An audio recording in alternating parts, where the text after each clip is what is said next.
नमस्कार, आप सबका स्वागत है। आप देख रहे हैं आपके साथ मेरी बात। मैं प्रिय रंजन भारती। नीतीश कुमार को लेकर लगातार कयास लगाए जाते रहे हैं और मैंने अपनी बात बार बार कही है कि ये पलटने वाले हैं और पलटेंगे। अब जो राजनीति जिस तरह से उमड़ घुमड़ रही है, जिस तरह करवट बदल रही है, वो आप सब इसके साक्षी हैं। राज्यपाल से मिलने के साथ साथ इन्होंने सारी संभावनाओं को एक जगह दे दी, एक प्लेटफॉर्म दे दिया है क्या करने वाले हैं। लेकिन राजनीति कैसे की जाती है ये वानगी कर्पूरी जयंती के अवसर पर आज तब सामने आ गई जब नीतीश कुमार ने नरेंद्र मोदी की तारीफ करते हुए, प्रधानमंत्री नरेंद्र मोदी की तारीफ करते हुए कर्पूरी ठाकुर को भारत रत्न दिए जाने की बधाई दी और साथ साथ ये भी कह दिया कि अब ये कहने वाले न कहें कि हम इतने वर्षों से मांग कर रहे हैं, वो कहें, उनको सीधे धन्यवाद दे। पहले भी सरकार थी, यूपीए की सरकार थी, कांग्रेस की सरकार इतने सालों तक रही, किसी ने ये काम नहीं किया। मांग तो बहुत सालों से की जाती रही, लेकिन जब वो सरकार में थे तब उन्होंने क्यों नहीं किया। आज जिसने किया उसको धन्यवाद देना चाहिए, उनको बधाई देना चाहिए। यानी राष्ट्रीय जनता दल के नेता लालू प्रसाद यादव को आईना दिखा दिया। तेजस्वी यादव जो उप मुख्यमंत्री हैं सरकार में, उनको भी छोड़ा नहीं। लालू यादव और तेजस्वी यादव को आईना दिखाते हुए उनकी सरकार, जो पहले की सरकार थी नीतीश कुमार के पहले, जो जिस तरह से सरकार राष्ट्रीय जनता दल की चलती रही, उसके कामकाज की भी आलोचना की।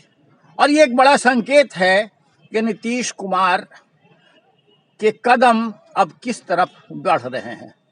प्रधानमंत्री नरेंद्र मोदी की आलोचना करने वाले, उनके समानांतर लड़ाई में उतरने का, उनको सरकार से बाहर कर देने का आह्वान करने वाले लगातार, और प्रधानमंत्री उम्मीदवार बनने की कोशिश करते रहे नीतीश कुमार ने अब इंडी गठबंधन को साफ साफ दिखला दिया कि अब जो वो करने वाले हैं वो कतई उनके पक्ष में नहीं होगा। यानी ये भारतीय जनता पार्टी के साथ कदम ताल करने जा रहे हैं। मैं ये बात बहुत लंबे समय से कहता रहा हूं और बहुत सारे हमारे दर्शकों ने हमारे खिलाफ जो प्रतिक्रियाएं दी हमारे वीडियोज पर, वो भी आपसे शेयर कर चुका हूं। लोगों को बड़ा अटपटा सा लग रहा था, लेकिन नीतीश कुमार को जानने समझने वाले ये समझते हैं कि वो किस तरह की राजनीति करते आ रहे हैं। और अब जो लोकसभा चुनाव के साथ साथ जिस तरह उन्होंने कर्पूरी जयंती पर पाशा फेंका है, आपको समझने में देर नहीं लगनी चाहिए कि इसी बहाने से भारतीय जनता पार्टी ने भी अति पिछड़ा और पिछड़ा राजनीति करते हुए कर्पूरी ठाकुर जी के नाम पर सब कुछ साध लिया है और वो 4 कदम आगे निकलने की कोशिश में दिख रही है।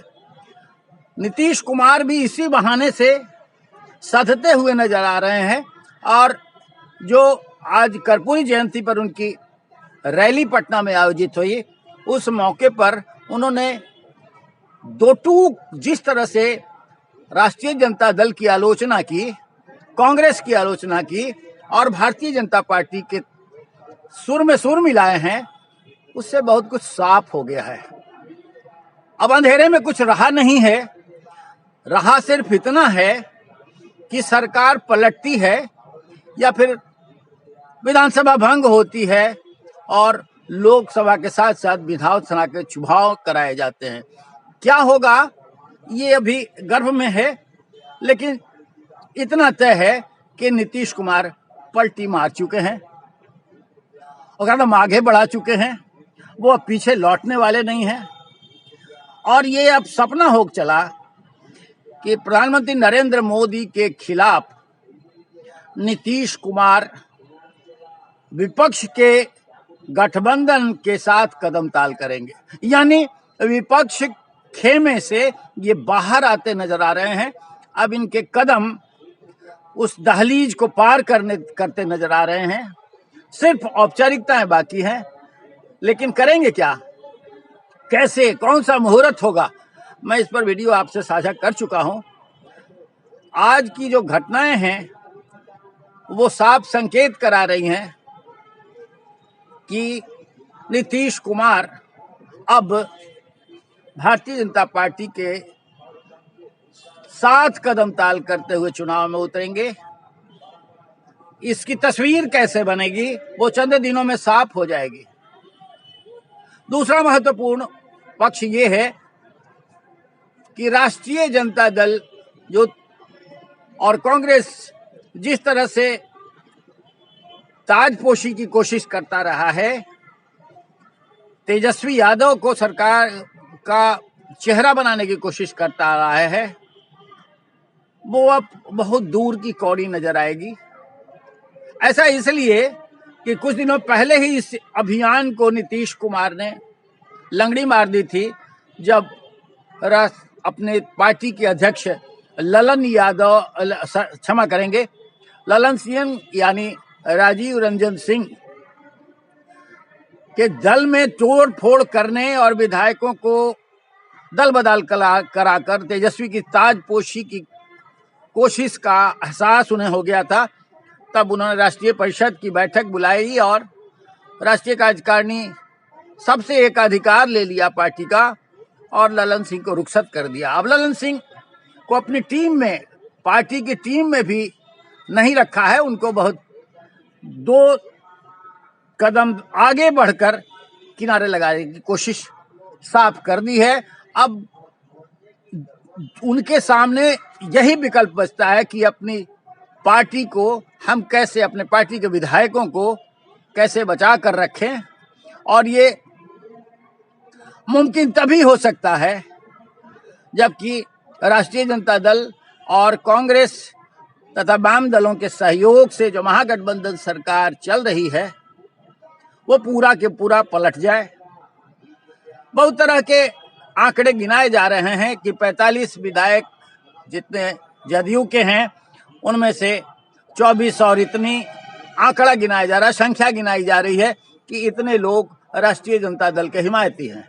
लेकिन ये दल बदल कानून के दायरे में आता है और इसकी भी चालें नीतीश कुमार ने चल रखी है।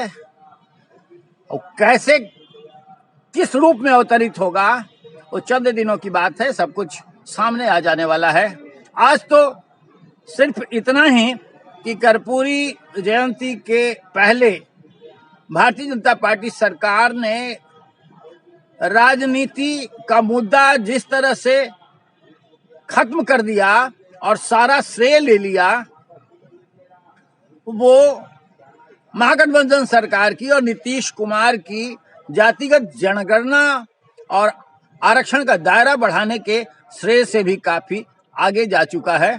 अब इस श्रेय में नीतीश कुमार भाजपा की गलबहियां करते नजर आ रहे हैं, तो आपको ये मान लेना होगा कि साथ साथ जातिगत जनगणना का भी श्रेय भारतीय जनता पार्टी के सेहरे में बंध जाएगा, क्योंकि नीतीश कुमार जिस तरह अब कदम ताल करते हुए अपनी दिशा निर्धारित कर चुके हैं, वो अपने साथ साथ जातिगत जनगणना का श्रेय भी और कर्पूरी जयंती पर उन्हें, कर्पूरी ठाकुर को भारत रत्न देने का श्रेय भी भाजपा के झोली में भरते नजर आएंगे।